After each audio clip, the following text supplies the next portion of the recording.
For more on this story, Philip Turle is with me here in the studio from our International Affairs desk. Philip, what commercial vessels then is Russia actually talking about here? Okay, this is all part of the European effort to curtail Russia's efforts to get round sanctions that have been imposed on it since the start of the war in Ukraine. For two reasons: to stop Russia from using false flag ships. That's to say, getting around the sanctions by taking ships from other countries, for example, from Africa, pretending that they're from those countries and not from Russia, and carrying illegal Russian goods, notably oil, which they're selling because they need the money badly to support the effort in Ukraine. Now, many of these ships have already been caught by the Europeans, particularly in the Baltic Sea. And there is growing pressure on the Russians to stop these ships from coming into European waters, or the international waters or European waters. That is basically because they don't want the Russians to be able to curtail sanctions, to be able to sell these goods and obtain money to keep the war in Ukraine going. And secondly, because many of these ships are old, they're prone to oil spills and they're bad for the environment, and they can cause a lot of damage to marine life and the marine infrastructure. So that's why we've seen these European countries introducing these sanctions on Russian ships.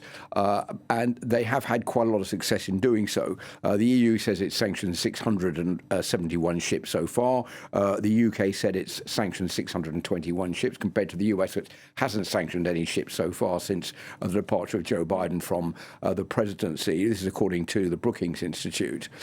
So Russia is desperate to try to get round those sanctions, and that explains why Vladimir Putin is saying what he's been saying so far. Just to answer the question about what exactly has been seized, it is basically oil. There are also agricultural goods. There is a ship that has been seized off the coast of Ukraine, which is taking illegal shipments of Ukrainian grain to Russia. That has been stopped by the Swedes. And what is new in all of this is that in the last month there have been new sanctions passed by the European Union, which then gives them the right to seize the goods on board and then to sell those goods.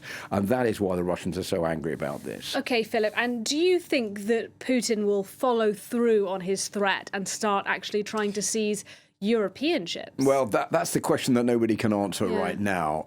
There was a statement today from the head of Russia's Pacific Fleet who said that he was ready to inspect and detain foreign vessels even outside Russian waters. As we were just hearing in that clip just now, Vladimir Putin has been declaring what the European Union has been doing as piracy and banditry. But in fact, there is nothing illegal in what the EU is doing. It's Russia which is illegal by using false flag ships in international waters, which are not declared to ship illegal goods that are under sanctions.